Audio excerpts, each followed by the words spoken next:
کس کس کے خواب تھے کہ جو مٹی میں مل گئے، نکلا ہے حسرتوں کا جنازہ۔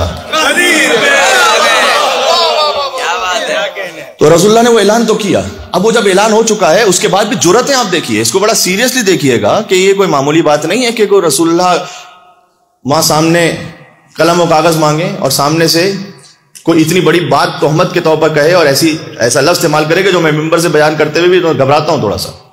اور کیا یہ بخاری میں نہیں لکھا ہوا کہ میں کہیں اور سے پڑھ رہا ہوں؟ اور جس نے بھی کہا وہ پتہ ہے کتاب میں اور تاریخ میں موجود ہے۔ لیکن میں یہ کہہ رہا ہوں کہ جو باقی لوگ ہیں، اب یہاں پر خطاب ہو رہا ہے مجلس میں، کوئی ایک اٹھ کر کوئی بدتمیزی کرتے مجھ سے تو آپ کیا رہنے دیں گے اسے؟ آپ کہیں گے ذرا سائڈ پہ آئیے، آپ نکلے باہر، ہم دیکھتے ہیں آپ سے بات کرتے۔ وہاں کائنات کے رسول کہہ رہے ہیں کہ مجھے قلم و کاغذ دو، سامنے سے کہہ رہے ہیں کہ آپ ہذیان بک رہے ہیں، آپ کو پتہ نہیں آپ کیا کہہ رہے ہیں، اور کوئی سامنے سے ہے نہیں کہنے والا وہاں پر۔ ابھی میں بتاتا ہوں کہ علی بن ابی طالب نے کیوں نہیں کہا، لیکن کوئی اور نہیں ہے کیا کہنے والا کہ تمہاری جرأت کیسے کہ تم رسول اللہ کے لیے کیا بات کرے ہو؟ اس کا مطلب یہ ہے کہ آرگنائزیشن بغض علی کی، یہ جو پارٹی ہے وہ اتنی اسٹرانگ ہو چکی ہے کہ اطراف میں آس پاس اسی قسم کے لوگ ہیں۔ سوچیے رسول اللہ کس پوزیشن سے گزر رہے ہیں۔ تو غدیر کا معاملہ بھی اتنا سخت ہے۔ اچھا، غدیر کے معاملے میں اللہ تعالیٰ کہہ رہا ہے کہ آپ اعلان کیجئے ہم آپ کو بچائیں گے، جبکہ وہاں پر سارے 3 سٹارز موجود ہیں، سارے مسلمان ہیں، سارے صحابی ہیں، سارے حاجی ہیں، وہ سارے 3 سٹارز وہاں موجود ہیں۔ اس کے باوجود بھی کہہ رہے ہیں کہ خطرہ ہے، اللہ تعالیٰ کہہ رہے ہیں خطرہ ہے یہاں پر، تو آپ اعلان کیجیے۔ اور رسول اللہ نے اعلان فرمایا۔ بعد میں حضور کہہ رہے ہیں کہ مجھے لکھنے کے لیے 2 قلم کاغذ نہیں دیا گیا۔ اچھا، مولا علی علیہ السلام نے کیوں نہیں قلم کاغذ لا کر دے دیا؟ یقین فرمائیے اگر علی ابن ابی طالب پہ کام کر دیتے تو علی بھی قتل ہوتے اور رسول اللہ بھی قتل ہوتے۔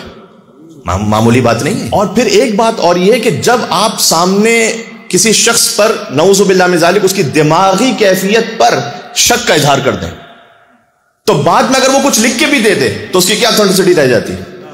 اب سوچیں کتنا بڑا دشمن نے حربہ استعمال کیا کہ بھئی یہ تو ابھی اپنے سینسس میں نہیں، یہ تو بہت زیادہ بخار میں مبتلا، اپنے سینسس میں ہے نہیں، تو نعوذ باللہ من ذالک ہذیان بک رہے ہیں، ان کو پتہ ہی نہیں کہ یہ کیا کہہ رہے ہیں۔ اگر پتہ نہیں کیا کہہ رہے ہیں تو لکھ کے بھی دے دیں تو بعد میں کیا ہوگا؟ تو ہذیان میں لکھ دیا تھا، تو اس تحریر کی پھر حیثیت کیا رہ جائے گی؟ آپ دشمن کا حربہ دیکھیں۔ اور پھر رسول اللہ نے تیسرا کام یہ کیا کہ اسامہ کے لشکر کو تیار کیا، کہ اسامہ کا لشکر، چونکہ رسول اللہ جانتے تھے کہ سارے جو فتنہ پرست ہیں نا ان سب کو بھیج دو مدینہ سے باہر۔ وہ کل بریانی والی مثال دی تھی جو بڑی پاپولر ہوئی، تو آج اسی مثال کو آگے بڑھاتا ہوں۔ بھائی اعلان ہوا کہ مجلس کے بعد بڑی بہترین پھر بریانی ہے۔ لوگ کہیں گے کہ مولانا صاحب بس روز وعدے پہ ٹرکھا دیا، عجب کیا، غضب کیا جو تیرے وعدے پہ اعتبار کیا۔ لیکن اب آپ سب تیار ہیں کہ مولانا جلدی مجلس ختم کریں، یہ بات ختم ہو تو ہم جا کے جو ہے وہ تھوڑا سا نیاز سیر کریں، ہم جا کے اس میں دسترخوان پہ بیٹھیں اور نیاز کھائیں۔ تو اچانک درمیان میں کسی نے خبر دی کہ وہ جو بریانی تھی نا اس میں کسی نے پوٹیشیم سائنائڈ پلا دی ہے۔ اب آپ جا کے کھا لیجیے، آئیں گے؟ نہیں، جان کا خطرہ ہے۔ یہ جو اسلام تھا نا بڑا خوبصورت، جو رسول اللہ نے اللہ کی شریعت کے مطابق ہمیں دیا تھا، اس پر آپ ہم سے اصرار کرتے ہیں کہ یہ والا اسلام لیجیے جو آپ چاہتے ہیں، ہم وہ کیوں نہیں لیتے وہاں سے؟ اس لیے کہ اس میں بغض علی کا پوٹیشیم سائنائڈ ملایا ہوا ہے۔ کیا کریں ہم؟ یا علی ہے تو بہت اچھا اسلام، لیکن اس میں آپ نے بیچ میں زہر ملایا ہوا ہے بغض علی کا۔ تو جو بنی امیہ والا جو اسلام ہے نا وہ اسلام نہیں ہے، وہ کفر پر اسلام کی پالش ہے، وہ کفر پر اسلام کی پالش لگا کے آپ کو دی گئی ہے۔ تو اس لیے ہم ہر کس و ناکس سے اسلام نہیں لے سکتے۔ اب رسول اللہ کہہ رہے ہیں اسامہ کے لشکر کے ساتھ جاؤ، تو یہاں پر ہر معاملے میں دفاع پر آنے والے انہوں نے یہ کہا کہ جناب وہ صحابہ کرام رضوان اللہ تعالیٰ علیہم اجمعین کیسے چلے جاتے؟ رسول اللہ کو چھوڑ کے، رسول اللہ کا آخری وقت تھا۔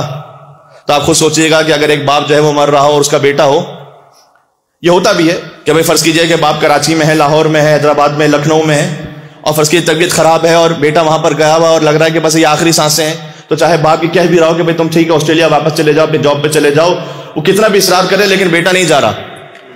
کیوں نہیں جا رہا؟ اس لیے کہ ایسا نہ ہو کہ حسرت ہی رہ جائے کہ باپ کے جنازے پہ شریک نہ ہو سکوں، فرض کیجیے اگر 1-2 دن میں انتقال ہو جائے۔ تو اگر اسامہ کا لشکر اسی خاطر ہے رکا ہوا مدینہ کے باہر، 10,000 کا لشکر ہے کہ بھئی پتہ نہیں ہم چلے جائیں رسول اللہ کے پیچھے انتقال ہو جائے تو رسول اللہ کے جنازے میں شریک نہ ہو سکے، تو ہونا کیا چاہیے تھا؟ جہاں رسول اللہ کے وصال کی خبر آئے تو پورا مدینہ ٹوٹ جانا چاہیے تھا رسول اللہ کے جنازے پر. مدینہ میں تو دل دھرنے کی جگہ نہیں ہونی چاہیے تھی کہ وہاں پہ سب رسول اللہ کے جنازے, پورا جو اسامہ کا لشکر 10,000 کا وہ آگے رسول اللہ کے غسل و کفن میں, وہ سب آگے رسول اللہ کے جنازے میں. لیکن اگر فرض کیجئے کہ بیٹا تو وہاں کراچی لاہور میں ہے, جہاں نہیں رہا باپ کے کہنے پر, جہاں باپ کا انتقال ہوا باپ کے جنازے پہ بھی نظر نہیں آ رہا, تو اب واپس آسٹریلیا گیا بھی نہیں, باپ کے جنازے پر آیا بھی نہیں, تو کیوں وہاں موجود ہے؟ کوئی جائیداد کا چکر ہے باپ کے بعد کہ وہ کچھ دیکھنا چاہ رہا ہے, کاغذات الٹ پلٹ یہ کہ کوئی جائیداد ادھر ادھر سے غصب نہ کر لے, یا کوئی میری جو ہے وہ ہڑپ میں ہڑپ کر لوں سب سے زیادہ. تو آپ یہ سوچ لیجئے گا کہ بعد از وفات رسول جو جنازے میں نہیں آئے تھے اور وہاں اسامہ کے لشکر میں بھی نہیں جا رہے تھے, وہ کیوں نہیں جا رہے تھے وہاں پر؟ اس لیے کہ ایک منصوبہ بنا ہوا ہے, اور اس منصوبے کو انہوں نے ظاہری طور پر عملی جامہ پہنانے کی کوشش کی, اور پھر جو امامت کا راستہ تھا وہ خلافت میں بدل گیا. اب جہاں جو خلافت میں بدلا ہے نا راستہ, اس میں بھی ایک جملہ سن لیجئے گا, پھر کہلائے خلفائے راشدین. یہ وہ ہیں جو رائٹلی گائیڈڈ کیلفس ہیں. یہ میری سمجھ میں نہیں آیا, رسول اللہ کے خلیفہ ہیں تو کچھ راشد کو غیر راشد کیوں ہیں؟ بھائی مثال ہے, یعنی ایسا ہو کہ اگر میں آپ کے گھر آیا, نماز کا وقت ہوا, ہم نے کہا نماز پڑھنی ہے, آپ نے کہا کہ مولوی صاحب نہ ادھر نہیں, یہ ایک نماز کا مخصوص ہم نے اجرا رکھا ہوا ہے, وہاں یہ نماز پڑھنے کو پاک صاف بالکل ہے, اطمینان ہے وہاں پر, تو ہم چلے گئے وہاں پر نماز پڑھنے کی. یہ بات تو ٹھیک ہے, سمجھ میں آتی ہے. لیکن اگر آپ نے مسجد بنوائی ہے اور میں مسجد میں آیا ہوں اور ہم نے بعد میں یہ کہا کہ جناب ہم 2 رکعت تحیت مسجد کی نماز تو پڑھ لیں, نماز پڑھ لے کہا نہیں مولوی صاحب یہ نہیں, یہ مسجد کی پاک جگہ یہاں پر ہے. ہم کہا یار مسجد میں بھی کوئی پاک ناپاک ہوتا ہے کیا؟ یار انبیاء میں تو راشد غیر راشد ہوتے نہیں ہیں, خلیفاؤں میں راشد غیر راشد کہاں سے آ گئے؟ یہ کیا بات ہے کہ کوئی راشد ہے کوئی غیر راشد ہے؟ بھائی اگر رسول اللہ کے خلیفہ ہیں تو سارے راشد ہونے چاہیے.